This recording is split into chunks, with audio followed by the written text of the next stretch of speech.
Graça e paz, a série Teologia do Meu Quarto. Estamos em Apocalipse e finalmente voltei para Apocalipse. Estou com o meu filho aqui, graças a Deus, ele tá dormindo. E eu vou tentar fazer esse vídeo sobre Apocalipse 6. Eu já terminei o capítulo, mas eu não tinha passado, digamos, a limpo para poder colocar os estudos aqui. A gente vai falar hoje um pouco sobre os selos, eu não vou falar sobre todos, para deixar o vídeo curto e para que você não fique confuso e chateado com minha voz depois. A gente ouviu aqui sobre os 7 selos. Primeiro, eu acho que dá para resumir esse capítulo como um capítulo que fala que Jesus está no trono. Jesus é o que está no controle sobre o julgamento do mundo e as tribulações que estão acontecendo. É bem importante isso, porque quando a gente pensa em tribulação, às vezes nós pensamos que é o diabo que está no controle. Eu acho que 99% das vezes as pessoas pensam que o diabo está no controle. Ele não está. E a gente já vê até começando esse livro aqui, que eu vi quando o cordeiro abriu um dos 7 selos e um viu dos 4 seres viventes, dizendo como se fosse voz de trovão, bem. Aí vi que eis um cavalo branco, e seu cavaleiro com arco, e foi-lhe dado uma coroa, e ele saiu vencendo para vencer. Quem dá essas ordens e esse comando é Jesus Cristo, e isso é imprescindível para a gente lembrar. Jesus é o que dá os comandos, Jesus é o que está no controle dessa situação. Esses cavalos já foram identificados com várias coisas, mas a gente precisa entender o contexto bíblico, lembrando-se que Apocalipse, ele trabalha bastante com Ezequiel, ele trabalha bastante com o livro de Zacarias, ele trabalha bastante com o livro de Daniel, e hoje não vai ser diferente. Qual é o propósito desses selos? A gente vai falar dos primeiros 3. Os selos têm a função dupla: purificação do povo de Deus e julgamento da terra. Parece um negócio muito estranho de pensar nisso, porque que Deus usaria esses selos de uma forma dupla, ou essas pragas, né, que estão acontecendo, mas a gente precisa entender o contexto, e a gente precisa olhar lá para o Antigo Testamento, né? Primeiro também, Jesus é retratado aqui, se você for ver, como um juiz e também redentor, porque justamente com essa função dupla, ele tá redimindo o povo dele e ao mesmo tempo ele é o juiz do mundo. Então a gente precisa ter isso em mente. Jesus toma os selos da mão direita do Pai. A gente termina com isso e ele inicia aqui nesse capítulo com isso.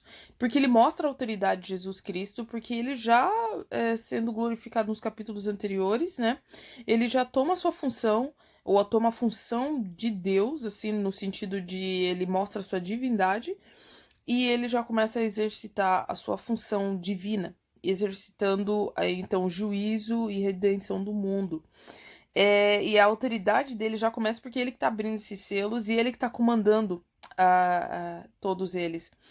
E a gente precisa entender que isso daqui começa logo com a ressurreição, a gente falou isso nos capítulos anteriores, é inaugurado já na ressurreição de Jesus. Lembre-se de Mateus 28, em que toda a autoridade foi dada a Jesus Cristo. E ele já dá comandos para os discípulos baseado nessa autoridade. E aqui também não é diferente, ele já começa a exercer essa autoridade. E já começa a comandar.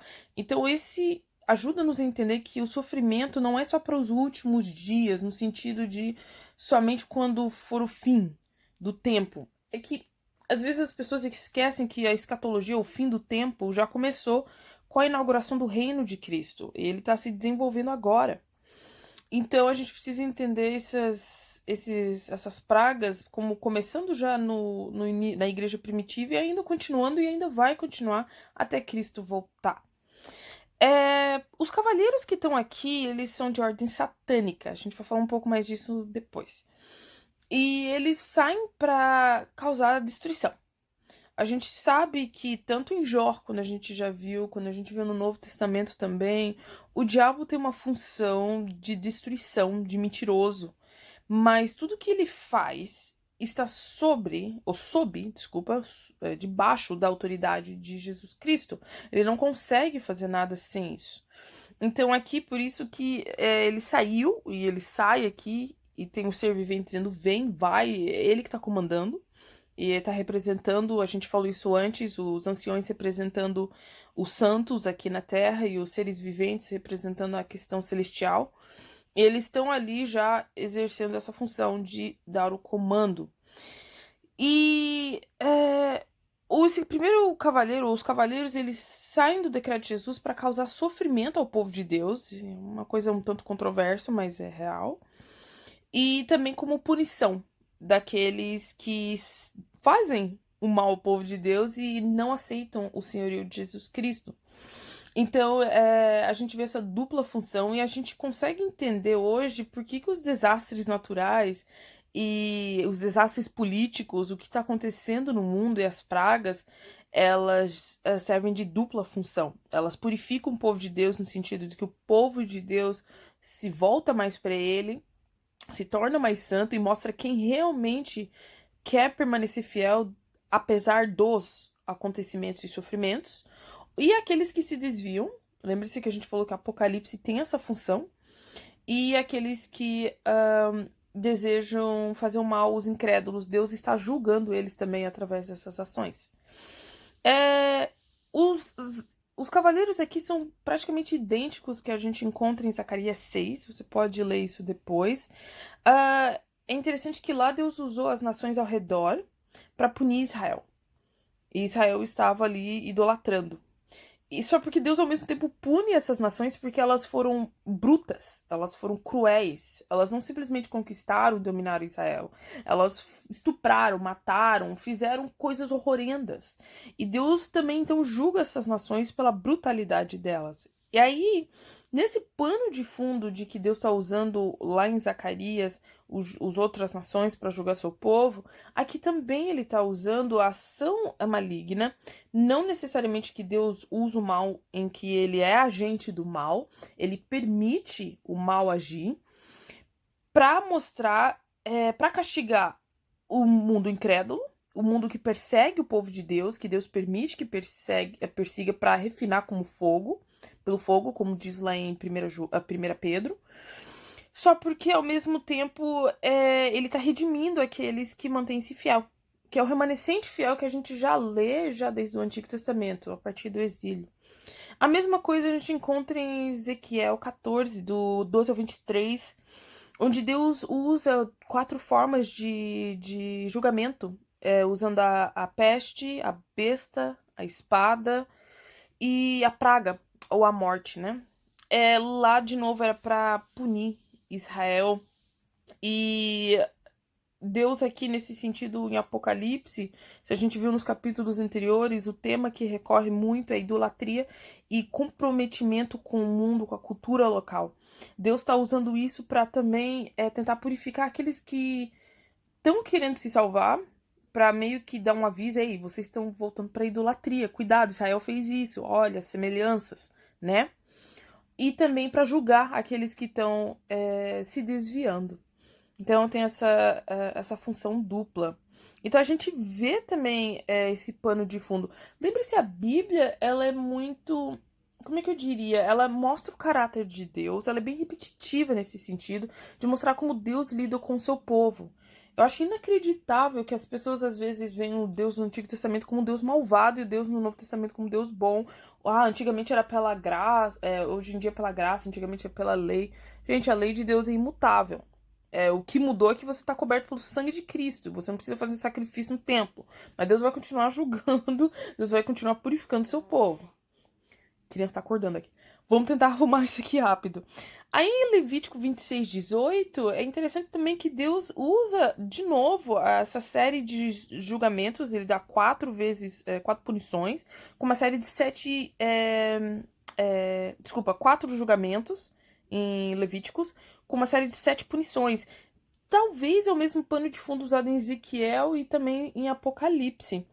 E justamente porque uma é pior do que a outra. E aqui em Apocalipse a gente vai vendo que cada vez vai ficando pior. O que resume isso, na verdade, é de que Deus simplesmente está fazendo a questão da punição. Vou mandar rápido aqui o cavalo branco. Aí ele saiu outro cavalo, né? A gente já falou do... Desculpa, a gente nem falou do primeiro cavalo. Gente, primeiro cavalo branco. Quem é esse cavaleiro branco? Esse cavaleiro branco não é Jesus. Por mais que Jesus é retratado de uma forma vestiduras brancas. Aqui é muito claro que esse daqui é de origem satânica. Primeiro, em Apocalipse 6:2, que a gente viu aqui, ele usa coroa. E se a gente for olhar em Apocalipse 9:7, o diabo também tá querendo enganar o povo de Deus e ele usa coroas também.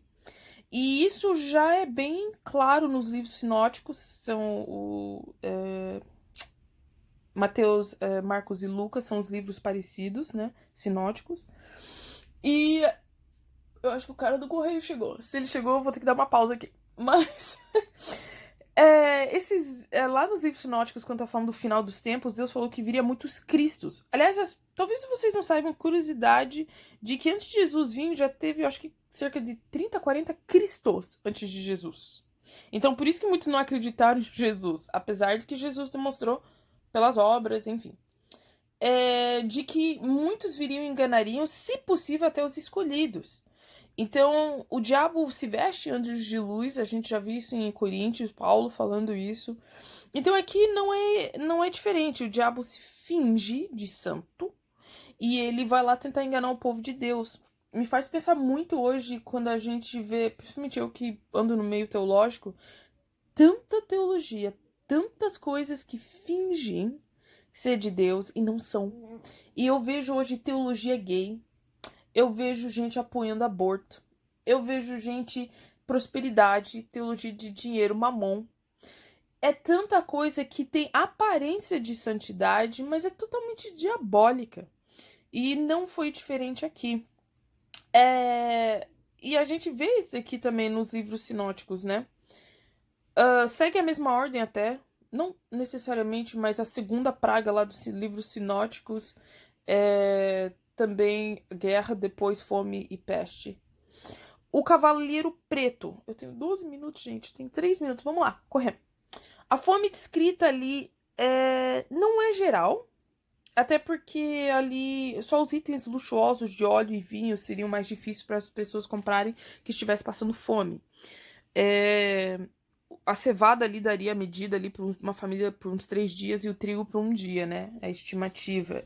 O que significa, na verdade, para os cristãos, e eu vou dar uma pausa aqui, o cara do correio tá quase chegando, é de que quando acontece desastres, geralmente é o povo de Deus que é afetado primeiro, porque elas não têm amparo. Às vezes pela perseguição. Gente, eu tenho que ir. Voltei. Isso acontece muito em países muçulmanos, onde as pessoas, porque elas não são cristãs, elas não recebem ajuda humanitária e elas não negam a fé. E a gente falou muito sobre a questão de... Tá escuro aqui? De que muitos que naquela época precisavam trabalhar no comércio ou qualquer outra forma, elas tinham que fazer parte do culto pagão. E, obviamente, a gente vê até no Novo Testamento, havia muita fome, muita pobreza, porque os primeiros cristãos, curiosidade, eram compostos de mulheres, escravos e crianças. Essa era a grande maioria. E era até ridicularizado por isso. Então você imagina que na época em que acontecem essas fomes, essas pestes, elas seriam os primeiros afetados. E é assim até hoje. Mas até no meio cristão, quando acontece um desastre, alguma coisa, geralmente a igreja é que está ajudando e não recebendo ajuda.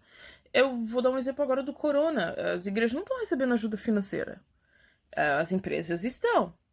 E as pessoas gostam de zoar que igreja é empresa, né? Mas elas não estão recebendo. E então é uma forma de a gente lembrar que Deus pede a fidelidade do povo dele, né, nessa época. E tanto até para ajudar um pro outro, eu acho que também revela um pouco disso, de se somos egoístas ao ponto de não ajudarmos os irmãos. Mas enfim, não é o que o texto tá falando aqui especificamente. Nos próximos a gente vai falar sobre outros cavaleiros. Hoje a gente vai ficar por aí. Deus abençoe.